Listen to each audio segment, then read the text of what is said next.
Today's service is about refugee student stresses, and our speaker is our own Katie Steppke. Katie will talk about the various needs of students who are refugees and ways that teachers and the wider community can help.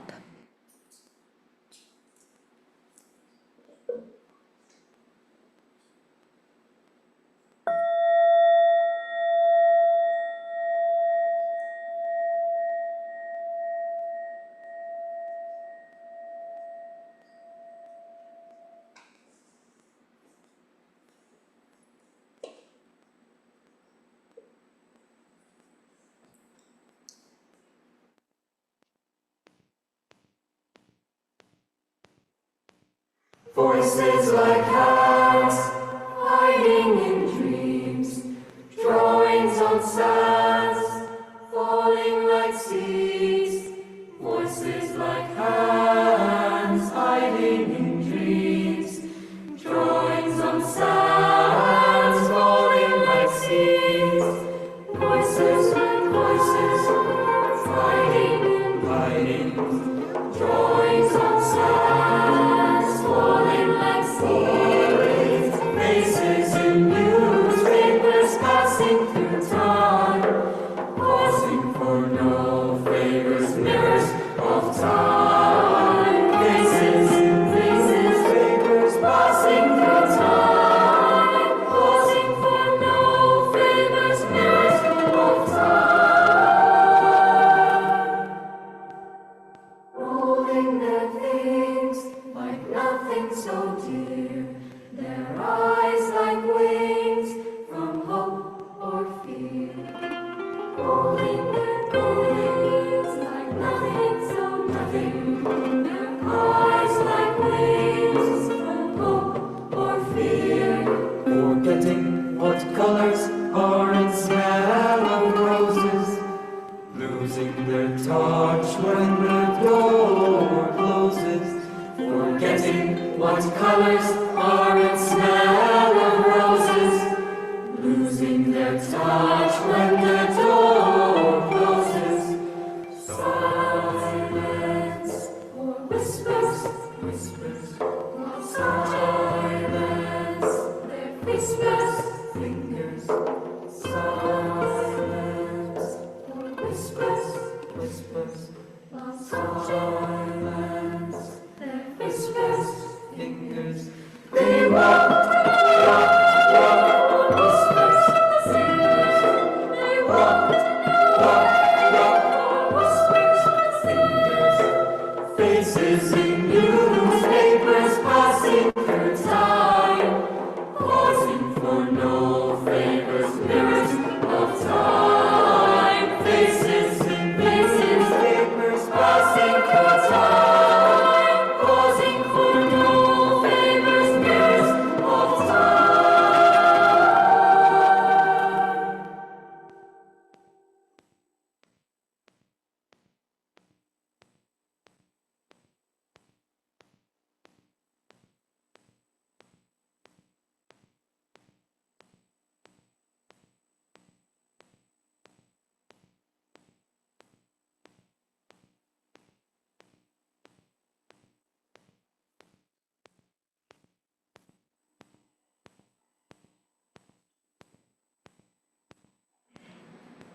Tansei, hello, bonjour.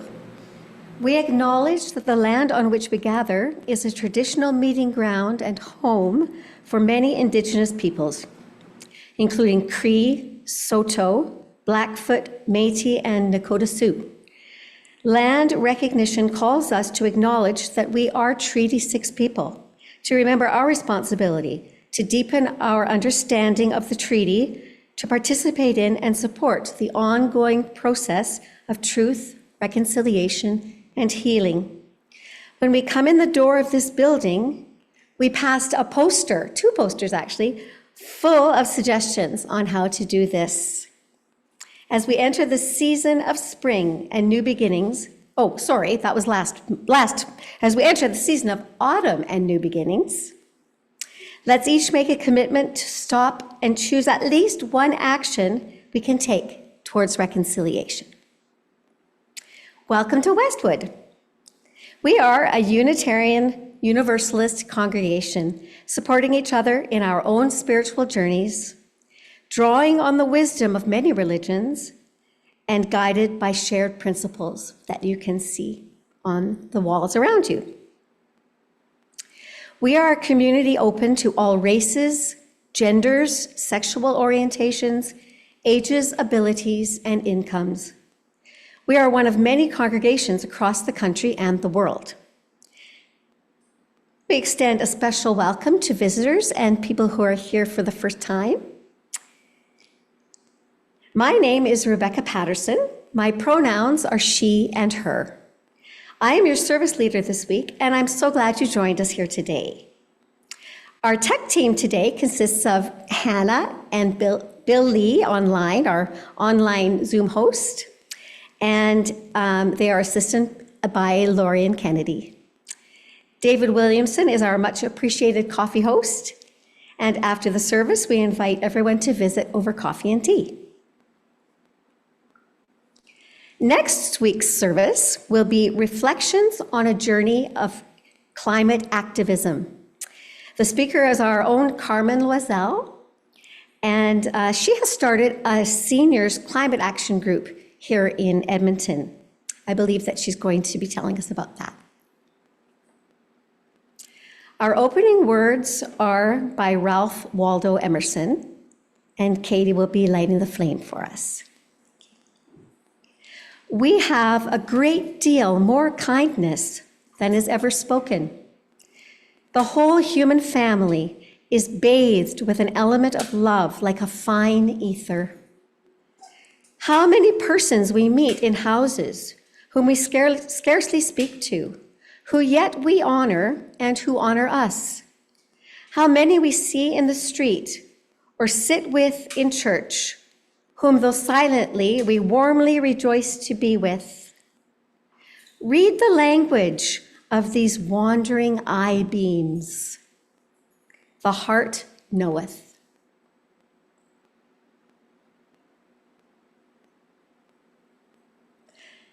Our first song is Building Bridges, and I'm going to lead you in a round because it is written as a round. We're going to do it a cappella. If anyone would like the music in front of you, there are hymn books by the door that you could pick up if you like. Otherwise, all of the words for our songs are up on the screen.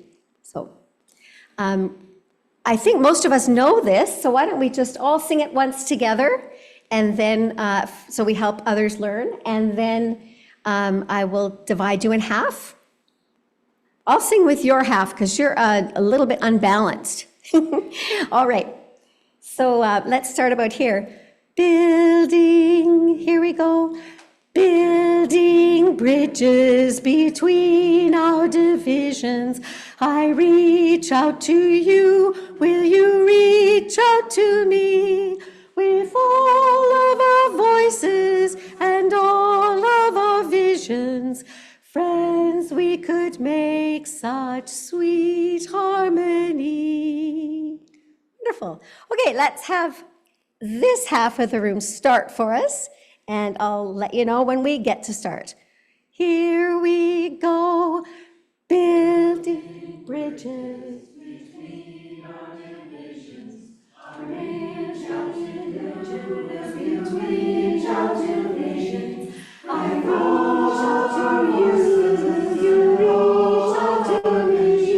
We found our voices and all our visions. Building bridges, our sweet our divisions. I reach out to you, between our divisions. I reach out to you, you reach out to me. We found our voices and all of our visions. Friends, we could make such sweet harmony.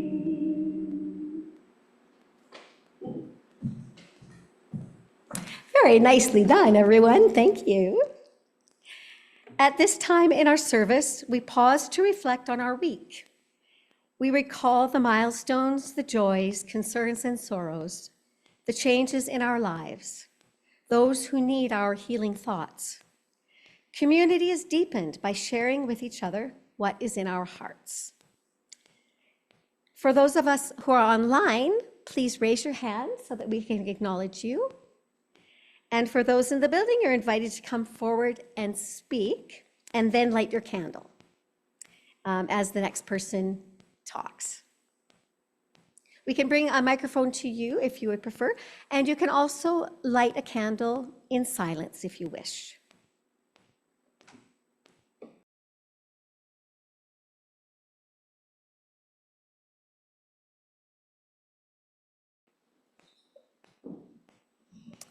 All right. I'm going to light one more candle to represent all the joys and concerns that remain in our hearts.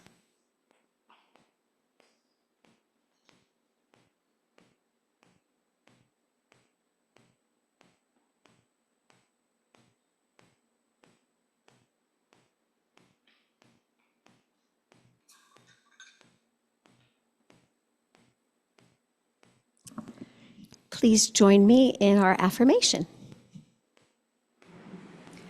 May the light of these candles inspire us to use our power to heal and not to harm, to help and not to hinder, to serve the Spirit of truth in loving affection and trusting hope.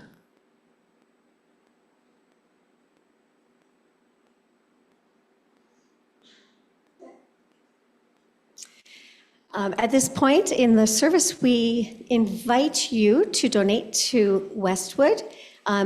Some people donate on a monthly basis through automatic debits, and others donate weekly by putting money in our donation box, which I'm not sure where it went. But I will get it after. Is it there? Okay. Somewhere over there. Thank you. No, that's okay. Thank you. Yeah.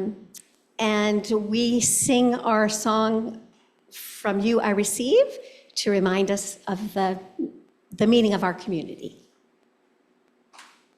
The words are right up there.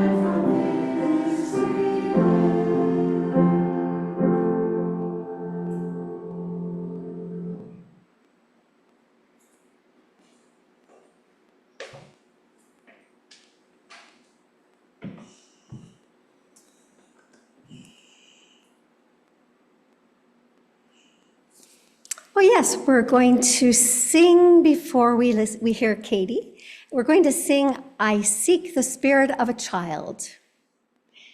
It is number 338, and the words are up here. I'll play through it once to remind you about the tune.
And we're going to have Katie speak to us just before she joins me up at the pulpit. I just wanted to introduce her a little bit. So Katie Steppke has been a part of our congregation now for, I guess, almost 3 years. And she hosts our games night on Fridays. She's also a member of our worship committee who brings you the speakers each week. And we're so grateful to have Katie because she is an outside-the-box thinker. She thinks differently from all the rest of us on the committee, which is so great for us. She brings a lot of creativity, imagination. And she knows about her topic today because she works with refugee children. She is an educational assistant in the Catholic system, and we're very happy to have her insights this morning. Thank you, Katie. Thank you. Refugee student stresses.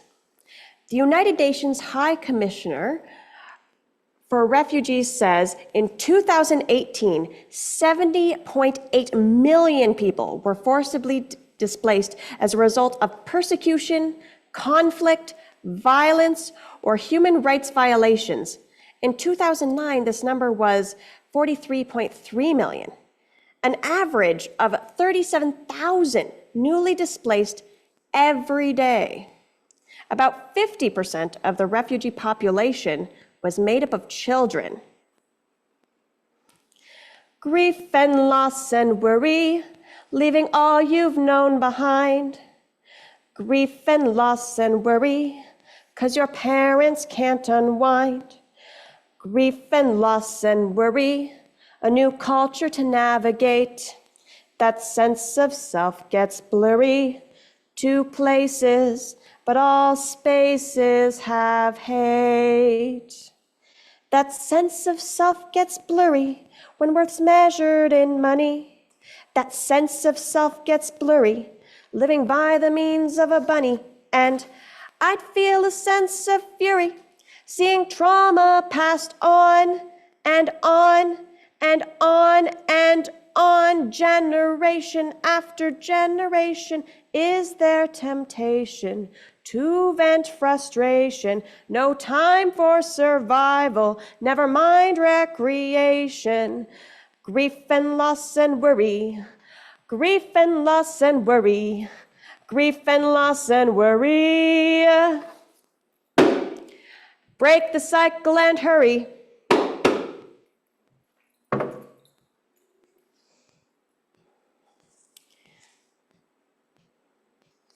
UNICEF protects the rights of children and calls for 6 actions to achieve equal rights for refugee children. But what can schools do to help achieve equal rights? Their first call to action is provide equal support to all refugee children wherever they come from. Edmonton Immigrant Services Association has tutors and mentors that help students develop the skills to integrate into our school system. EISA also provides snacks to students and gives children a chance to do physical activities. This helps maintain the physical and mental health of the students. Can anyone think of anything else that we can do to ensure refugee students have equal support wherever they come from? Can anyone think of anything else we can do to ensure refugee students have equal support wherever they come from? Oh. Funding for sports. Funding for sports, fantastic. Anybody else? Yes? Having a translator for them. Having a translator, fantastic. Yeah. Making sure that you spend time in the day in a safe place to practice English conversation. Fantastic. Recognize refugee children as children first and foremost, with rights to protection and participation. That's the second call to action. Education is crucial for the protection of children as they learn to be independent and protect themselves. However, according to the UN Refugee Agency website, Girl refugees are less likely to attend school than boys, in part because of fear that school will not be safe for them. Schools can alleviate this fear by having an after-school self-defense club, having a buddy system in the hallways, and providing visual aids to those who have trouble learning the language so that they can inform adults when they feel unsafe. What are some other ways we can protect students and help them feel included? Anybody? Yes. So when they first come into the classroom, buddy them up right away with others so that they're not left alone at recess time or any, oh, sorry. Sorry, when they, is it on? Okay, when students first come into the classroom, like the first day, make sure they're buddied up with other students so that they're not left alone at recess time or they know where the washroom is, that sort of thing. Oh, that's fantastic. Oh, thank you very much. Thank you. Anybody else?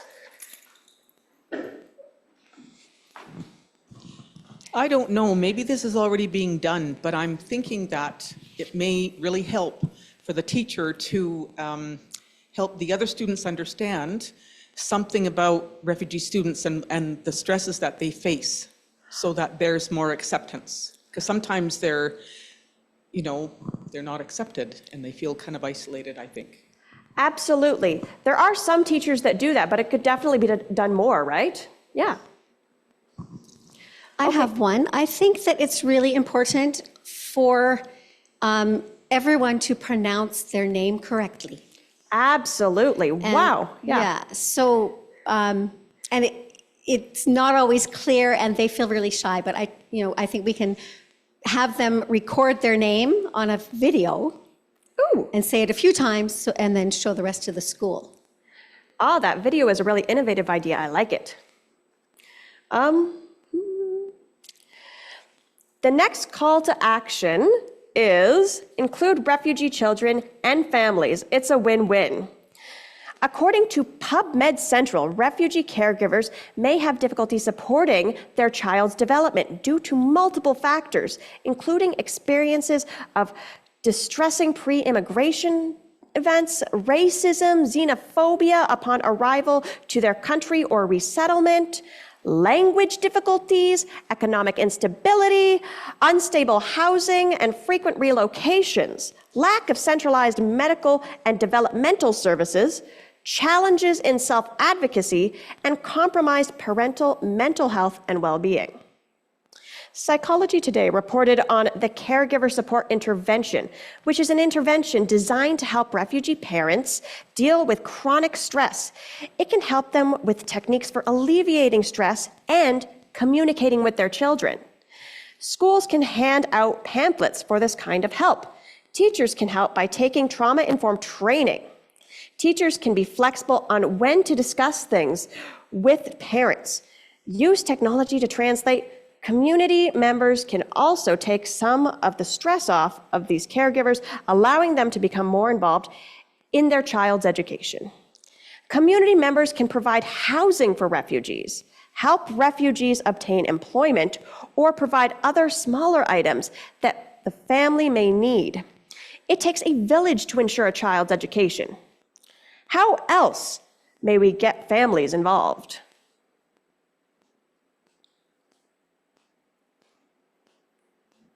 That included in any help for the parents, we must have childcare as well, so that they can't afford to pay somebody to take care of their kids while they're getting this help. So children have to be looked after. Thank you. Thank you very much. Anybody else?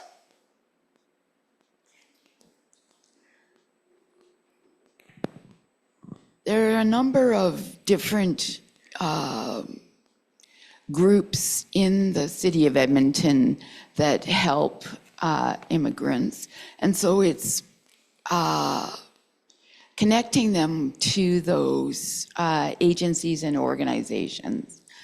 One of the things that I did while I was working was provide the financial supports, which was supplying them with some monies after their second year. Usually their first year they were receiving funds from Immigration Canada in their settlements and things like that. But in their second year, typically they're not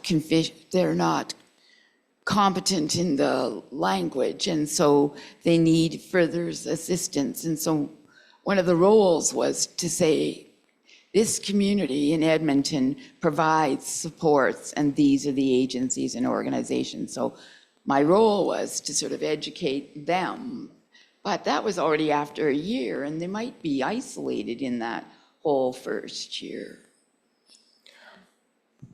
Thank you very much. UNICEF says protect refugee children from discrimination and xenophobia. According to an article entitled Tackling Discrimination by Council of Europe portal, there are many ways in which one can tackle discrimination, like including human rights, democratic citizenship, and intercultural education in the curriculum. Students can discuss their culture and learn about others. Schools can form partnerships with different organizations and groups in the community. The John Humphrey Center for Peace and Human Rights has something called the Social Stride Project, which provides workshops in which young people can learn how to navigate the online world in a peaceful way. The aim of these workshops is to combat discrimination online. This is great for guiding students who are entering into an increasingly online world as they get older.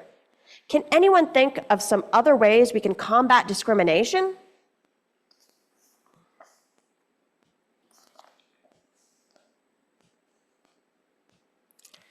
I think a lot of the things that you've mentioned and that we've mentioned do that as well. Yeah. Okay. Yeah. UNICEF's fifth call to action is end harmful border management practices and child immigration detention.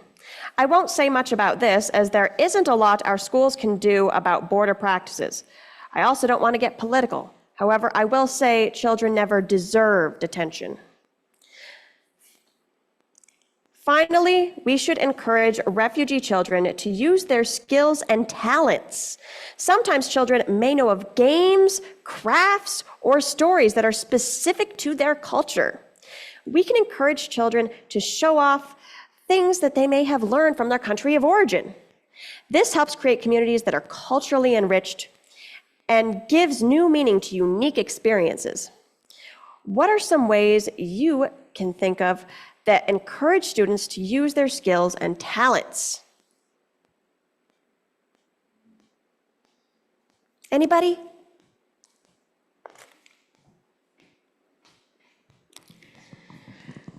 I know that there are some books in the library, because I've taken them out when I was younger to work with kids on games from different countries and things that you could do so that everybody learns different kinds of games. Fantastic.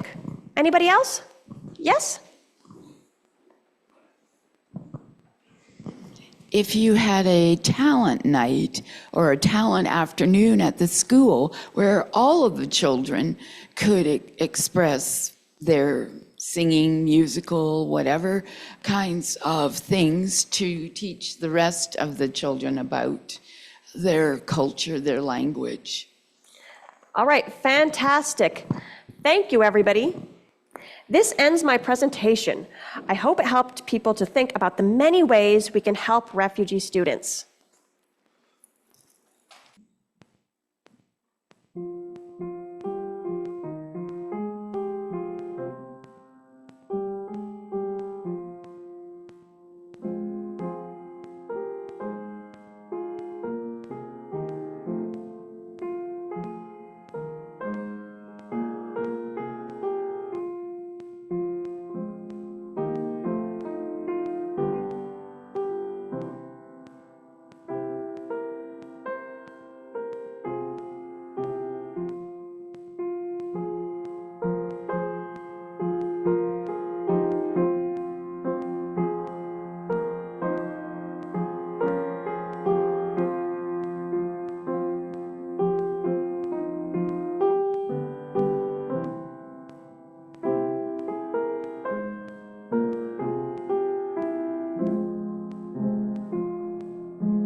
Thank you for your patience. Janice was going to play today, but she's injured her arm. So she's doing physio and things. We're hoping to have her back soon. So we are going to sing him a song. We're going to sing a song. It is called Answering the Call of Love. In our book, it's called Standing on the Side of Love. The composer, songwriter was Jason Shelton, and he changed those words because he felt they were ableist, standing on the side. So he changed the words to answering the call.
Now, Katie, if you wouldn't mind extinguishing our flame while I speak our closing words.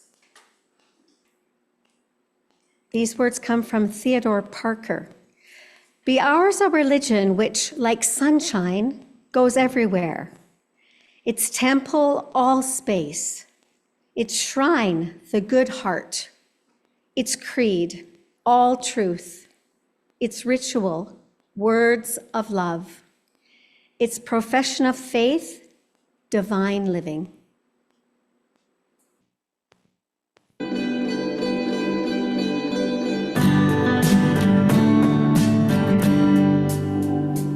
We arrived in this foreign place after walking for days and days.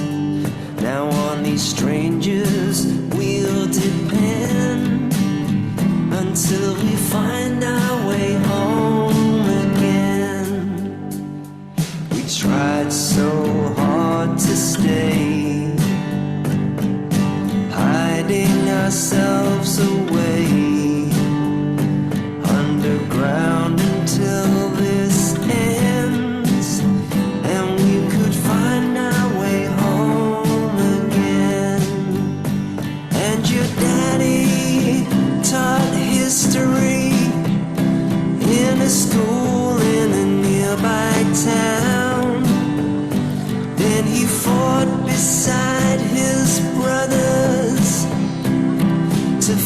chase the enemy down. He picked you up when he said goodbye, kissed your face and he started to cry. He said, I love you, I'll think of when we can find our way home again.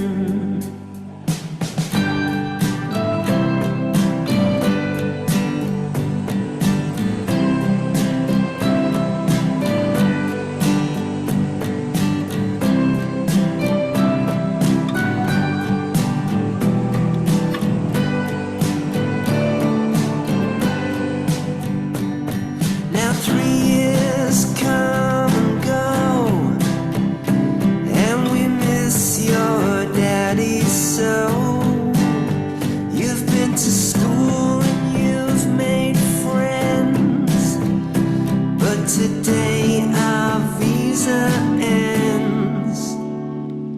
In trains and boats we ride, in aeroplanes we fly, scattered on the wind until we find our way home again. And our journey will end when we find our way home again.